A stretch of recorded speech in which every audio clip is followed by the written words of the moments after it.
टूटे हुए सपने की सुने कौन सिसकी, अंतर को चीर व्यथा पलकों पर ठिठकी, हार नहीं मानूंगा रार नहीं ठानूंगा, काल के कपाल पर लिखता मिटाता हूँ, गीत नया गाता, गीत नया गाता। आज 16 अगस्त 2026 को पूरे भारतवर्ष में अटल बिहारी वाजपेयी पूर्व प्रधानमंत्री का 8वीं पुण्यतिथि मनाई जा रही है। इस मौके पर नई दिल्ली में उनके स्थित उनके समाधि स्थल सदैव अटल पर विशेष प्रार्थना सभा का आयोजन भी किया गया।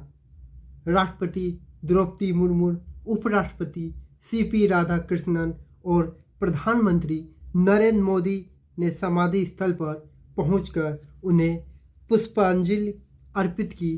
तो आज हम कहानी लेकर आ रहे हैं पूर्व प्रधानमंत्री स्वर्गीय अटल बिहारी वाजपेयी की, जो एक राजनेता भी थे, कवि भी थे, पत्रकार भी थे, संपादक भी थे और एक अजात शत्रु के नाम से राजनीति में वो उनका नाम हमेशा के लिए अमर हो गया, क्योंकि विपक्ष के नेता भी उन्हें पसंद करते थे, उनके भाषण को सुनते थे।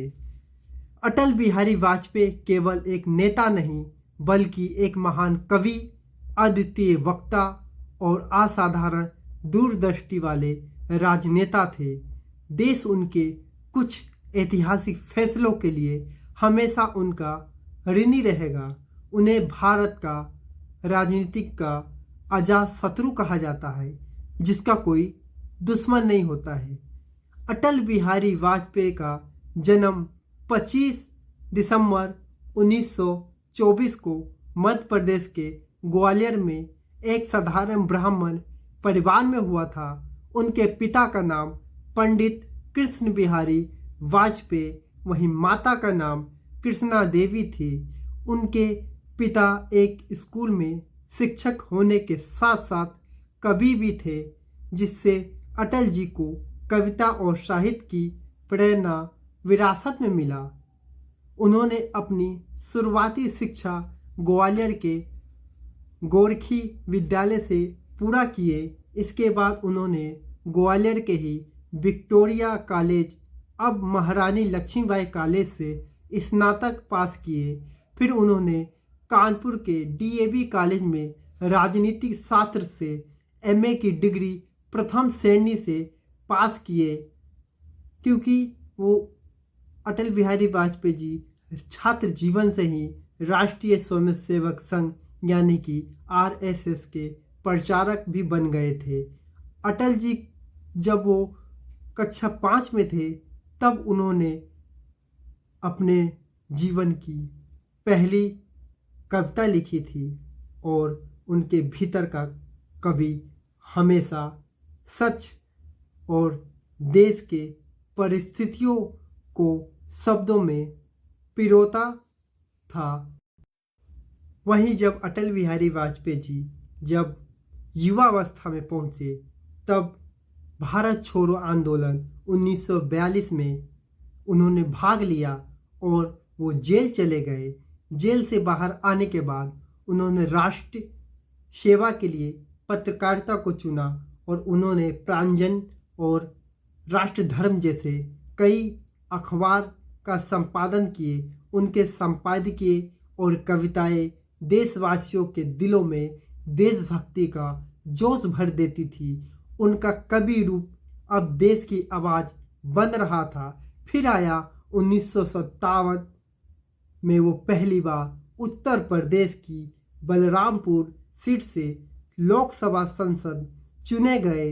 जब सांसद बनकर संसद पहुँचे और अपने भाषण की शुरुआत की तो विपक्ष भी मंत्रमुग्ध होकर उन्हें सुनता था। उनके भाषणों में एक कवि जैसा लय और एक राजनेता जैसा गंभीरता होती थी। उनकी अद्भुत भाषण शैली को देखकर तत्कालीन प्रधानमंत्री जवाहरलाल नेहरू ने विदेशी मेहमानों से उनका परिचय कराते हुए कहा था कि इस युवक से मिलिए, ये लड़का एक दिन भारत का प्रधानमंत्री बनेगा। नेहरू जी का ये बात 4 दशक बाद बिल्कुल सच साबित हुआ। सन 1971 में भारत पाकिस्तान युद्ध में जब भारत ने ऐतिहासिक जीत दर्ज की और बांग्लादेश का निर्माण हुआ, तब अटल जी विपक्ष के नेता थे। वैचारिक मतभेद होने के बावजूद भी उन्होंने देश की जीत पर संसद में प्रधानमंत्री इंदिरा गांधी की जमकर तारीफ की और उन्होंने इंदिरा गांधी को दुर्गा कहकर संबोधित किया था। वे राजनीतिक में करवाहट के सख्त खिलाफ थे और के समान दलगत राजनीति को पीछा छोड़ देते थे।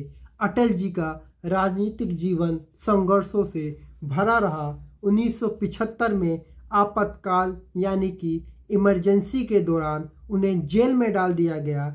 जेल की काल कोठरी भी उनके कभी को नहीं बांध सका। उन्होंने जेल में रहकर भी कई कविताएं लिखी। फिर 1977 में जनता पार्टी सरकार में वो विदेश मंत्री बने। उन्होंने संयुक्त राष्ट्र यानी कि UN में पहली बार हिंदी में भाषण देकर इतिहास रच दिया। फिर 1980 में उन्होंने लाल कृष्ण आडवाणी के साथ मिलकर भारतीय जनता पार्टी की स्थापना की और इसके पहले राष्ट्रीय अध्यक्ष बने। और वहीं पर उन्होंने एक कविता लिखी जिसके शब्द थे, अंधेरा छटेगा, सूरज निकलेगा, कमल खिलेगा के नारे के साथ आगे कदम बढ़ाया। फिर आया सन 1996 के लोकसभा चुनाव में अटल बिहारी वाजपेयी के नेतृत्व में भाजपा सबसे बड़ी पार्टी बनकर उभरी। राष्ट्रपति ने उन्हें सरकार बनाने का न्योता दिया और अटल जी ने प्रधानमंत्री पद की शपथ ली, लेकिन उनके पास पूर्ण बहुमत नहीं था। संसद में बहुमत साबित करने के लिए नंबर जुटा पाना नामुमकिन लग रहा था। सिर्फ 13 दिनों में संसद में ये स्वीकार करना पड़ा कि उनके पास बहुमत नहीं है। विपक्ष के भारी विरोध और अपनी सरकार गिरने के इस मोड़ पर कोई भी नेता निराश हो सकता था, लेकिन अटल जी ने संसद में एक बेहद गरिमामयी भाषण दिया और इस्तीफा दे दिया। सरकार गिरने के बाद अटल जी के मन में निराशा और दुख के भाव थे। उनके साथी और समर्थक भी हताश थे। इसी बीच अटल जी के एक बहुत करीबी मित्र का भी आकस्मिक निधन हो गया। राजनीतिक पराजय और व्यक्तिगत जीवन में प्रियजन को खोने के इस दोहरे दुख ने उन्हें भीतर तक झकझोर दिया। एक रात की बात है, वे अपने घर की बालकनी में बैठे थे। उनकी मन स्थिति अत्यंत व्याकुल थी। तभी उन्होंने डायरी उठाई, पेन उठाए और दिल की व्यथा को शब्दों में पिरोना शुरू किया। उन्होंने लिखा, टूटे हुए सपनों की सुने कौन सिसकी, अंतर को चीर व्यथा पलकों पर ठिठकी। अटल जी केवल दुखी होकर रुकने वाले इंसान नहीं थे।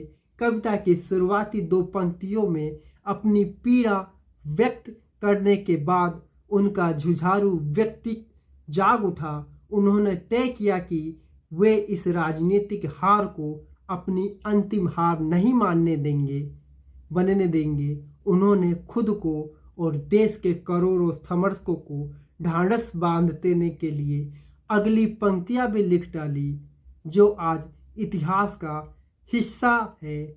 हार नहीं मानूंगा, रार नहीं ठानूंगा, काल के कपाल पे लिखता मिटाता हूँ, गीत नया गाता हूँ। अटल जी का ये संकल्प केवल कागज पर नहीं रहा, बल्कि इस कविता को लिखने के बाद वे नए जोश के साथ जनता के बीच गए। परिणाम स्वरूप ये हुआ कि 1998 में वो दोबारा प्रधानमंत्री बने 13 महीने के लिए और फिर 1999 में पूर्ण बहुमत के साथ लौटकर 5 साल का अपना ऐतिहासिक कार्यकाल पूरा किया। प्रधानमंत्री के रूप में ऐतिहासिक कार्यकाल की बात करेंगे तो उनका पहला कदम पोखरण परमाणु परीक्षण, जो कि 1998 में अमेरिका और दुनिया की पाबंदियों की परवाह किए बिना उन्होंने पोखरण में सफल परमाणु टेस्ट कराया और भारत को परमाणु शक्ति संपन्न देश बनाया। दूसरे नंबर पे 1999 में पाकिस्तान की घुसपैठी का मुंह तोड़ जवाब देते हुए ऑपरेशन विजय शुरू किया और भारत को जीत दिलाई।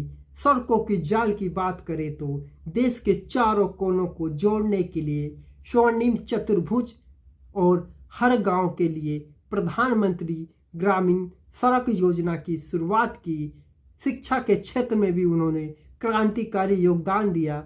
बच्चों को मुफ्त शिक्षा देने के लिए सर्व शिक्षा अभियान की शुरुआत किए और स्कूल चले हम अभियान का उन्हीं के द्वारा शुरुआत हुआ। वही नारा था स्कूल चले हम, जहां से बच्चों को सरकारी स्कूल में भेजने की एक प्रक्रिया सरकार के द्वारा शुरू हुआ, जो कि आज एक सफल है। फिर उसके बाद 1998 में अटल जी को किडनी में गंभीर समस्या हो गई थी और इलाज के लिए वे अमेरिका के न्यूयॉर्क स्थित एक अस्पताल में भर्ती हुए थे। डॉक्टरों ने उनकी हालत बेहद गंभीर बताई थी। अस्पताल के बेड पर मौत से जूझते हुए उन्होंने अपनी डायरी निकाली और कलम निकाला और एक पंक्ति और लिख दी, मौत की उम्र क्या है, 2 पल भी नहीं जिंदगी, सिलसिला आज कल की नहीं है, मैं जी भर जिया, मैं मन से मरूं, लौट कर आऊँगा, कुछ से क्या डरूं। अटल जी की ये प्रसिद्ध कविता मौत से ठन गई सिर्फ एक कल्पना नहीं था, बल्कि जीवन का असली संघर्ष भी था। उन्होंने अपनी इस मजबूत हौसले से बीमारी को मात दी और वापस भारत लौट आए। फिर सन 2005 की बात है, गिरते स्वास्थ्य के कारणों से उन्होंने सक्रिय राजनीति से संन्यास ले लिया। साल 2015 में उन्हें देश का सर्वोच्च सम्मान भारत रत्न से सम्मानित किया गया, लेकिन दुर्भाग्यपूर्ण 16 अगस्त 2018 को ये महान कवि और राजनेता हमेशा के लिए इतिहास के पन्नों में अमर हो गए और आज उनके 8वीं पुण्यतिथि है। तो ये वीडियो में, ये कहानी में आखिरी शब्द मेरे उन्हीं की कविता से लिया गया है कि हार नहीं मानूंगा, रार नहीं ठानूंगा, काल के कपाल पर लिखता मिटाता हूँ, गीत नया गाता हूँ, जीवन की मुश्किलों के बीच अडिग रहने और हार ना मानने का एक अत्यंत प्रेरणादायक संदेश देती है। नमन उनको और महानुभूति जिन्होंने देश के लिए एक नया संदेश दिया, कविता दिए, देश को आगे बढ़ाने में अपना पूरा जीवन न्यौछावर कर दिया। नमन पूर्व प्रधानमंत्री स्वर्गीय अटल बिहारी वाजपेयी।